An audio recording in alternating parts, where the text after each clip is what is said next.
What's up, guys? I'm here today to tell you the things you should be tracking in your agency and why they matter. So, number one, we're going to go right to leads. Leads are anything from a conversation. The better the conversation, obviously, the better the lead. But you can generate any leads anywhere. You can get names, phone numbers from lots of various lead vendors. There's lots of great ones out there. Next is really what I consider effort. It's the dials. Now, if you're doing dials, you're making more conversations happen, warming up those leads. That's going to pay dividends. That's a big thing to track within your agency. Next thing we have is talk time. Obviously, if you're having more talk time, you're having better conversations, right?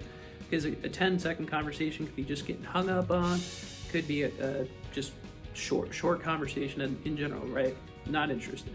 But if you see longer talk times, man, that is going to lead you into some success. Next thing we have is quotes. Obviously, if you've assumed the quote, you got the quote, boom, you're going through it. Now, at the end of the day, quotes don't necessarily guarantee sales, but there's a much better chance if you got the quote from the talk time that you'd be maybe landing a sale. Next thing we have, obviously, sales. So you can track it a couple different ways, units or premium. Take your pick. Really, when it comes down to the end of the day, this is a funnel, and it's so important to track every stage of this so you know how your pipeline is getting managed, so you know exactly where in the process can I improve. How do we make a conversion ratio better? How do we get more leads? How do we have more talk time? All those different things. And when it comes down to it, there's one thing that's multiplicative of your agency's success.